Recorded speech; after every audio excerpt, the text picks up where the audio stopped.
Hello दोस्तों, आज हम पढ़ेंगे चैप्टर 6 त्रिभुज, जो कि क्लास 10 का एक इम्पोर्टेंट चैप्टर है। इस चैप्टर में हम आकृतियों की समरूपता के विषय में पढ़ेंगे। समरूपता पढ़ने से पहले हम कुछ सर्वांग समता के विषय में जान लेते हैं, जो हम क्लास 9 में पढ़ चुके हैं।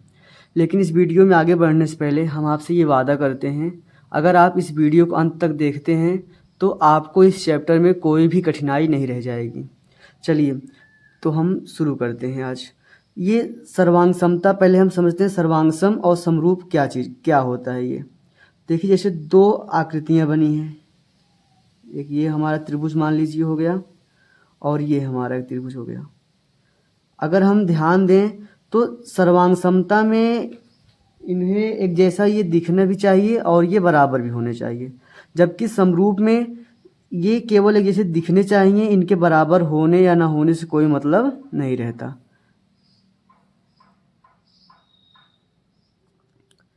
मतलब सर्वांगसम वे आकृतियाँ सर्वांगसम होती हैं जो एक जैसी दिखें भी और साथ ही साथ उनका आकार भी एक समान हो। मतलब जैसे अगर मान लीजिए ये 3 सेंटीमीटर है, ये 3 सेंटीमीटर, ये 3 सेंटीमीटर, तो इसमें ये भी 3, ये भी 3, ये भी 3, तो ये आकृतियाँ सर्वांगसम हैं। लेकिन जैसे हम मान लेते हैं ये हमारी है 2, ये 2, ये 2, ये तो हमारा सब एक भुजा की लंबाई 2-2 सेंटीमीटर हो गई। और ये मान लीजिए हमारा 3 है, ये भी 3, ये भी 3। तो समरूप आकृतियों में इनकी भुजाएं क्या हैं क्या नहीं इससे मतलब नहीं होता, केवल ये एक जैसे दिखने चाहिए। अगर आप ध्यान से देखें तो जैसा ये दिख रहा है वैसा ही ये भी दिख रहा है, जबकि सर्वांगसम में ये एक जैसे दिखने भी चाहिए और ये एक बराबर भी होने चाहिए। तो उम्मीद करते हैं हम आपको ये समझ में आ रहा होगा। जैसे मान लीजिए हमारे पास दो वृत्त है, इसकी जैसे पहले की त्रिज्या हो गई मान लीजिए 2 सेंटीमीटर, और हमारे पास एक वृत्त और है, इसकी भी त्रिज्या हो गई 2 सेंटीमीटर।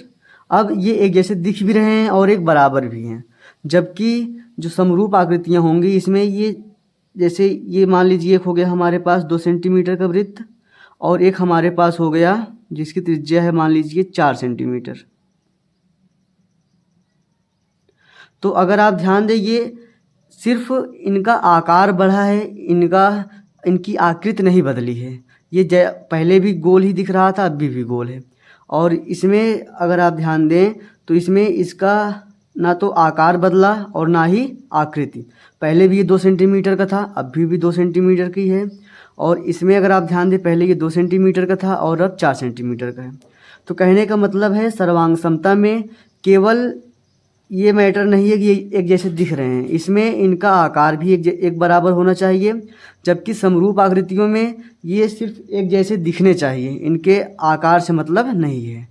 उम्मीद करते हैं हम आपको ये वीडियो समझ में आ रहा होगा। अगर आपको समझ में आ रहा हो तो हमारे इस वीडियो को लाइक करें और चैनल को सब्सक्राइब करें। देखिए, अब सर्वांग समता में 2 नियम हैं। सर्वांग समता में पहला नियम क्या है कि इनकी आकृति जो है आकृति समान होनी चाहिए और साथ ही साथ इनका आकार भी समान होना चाहिए। तो कहने का मतलब है जो सर्वांगसम आकृतियां होती हैं इनमें इनकी आकृति भी समान होनी चाहिए। आकृति मतलब ये कैसे दिख रहे हैं वो एक जैसे दिखने चाहिए, और जो इनका आकार है वो भी समान होना चाहिए, मतलब एक बराबर ये होने चाहिए। जबकि जो समरूप आकृतियां होती हैं इसमें केवल इनका आकार, देखिए इनका आकार समान होगा फिर भी चलेगा और असमान होगा फिर भी चलेगा, जबकि आकृति ये समान होनी चाहिए। मतलब इसमें केवल हमें आकृति से मतलब है, आकार से हमें कोई मतलब नहीं है। तो उम्मीद करते हैं आपको ये वीडियो समझ में आ रहा होगा। तो अब हम चलते हैं हमारे अगले कॉन्सेप्ट पर।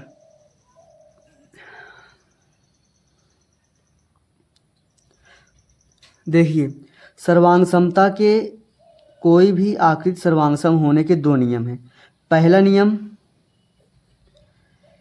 इनके संगत कोण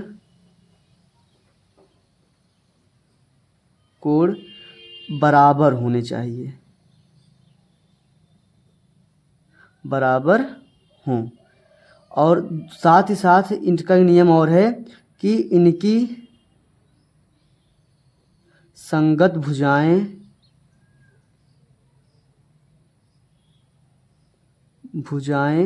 बराबर हों। जबकि समरूप में पहला नियम वही रहेगा जो इसमें था, इसमें भी पहला नियम वही है कि इनकी संगत भुजाएं इनके संगत कोण बराबर हों, इनके संगत कोण बराबर हों। लेकिन दूसरा नियम इसमें अलग है कि इनकी संगत भुजाओं का अनुपात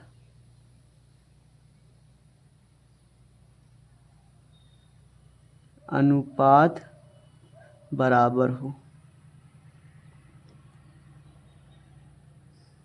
देखिए, ये जो आकृतियां हैं जो सर्वांग में होती हैं आकृतियां, इसमें इनके कोण भी बराबर होने चाहिए और संगत भुजाएं भी आपस में बराबर हों। जबकि जो समरूप आकृतियां होती हैं इसमें इनके केवल कोण बराबर होने चाहिए और जो भुजाएं हों ये एक अनुपात में हो। जैसे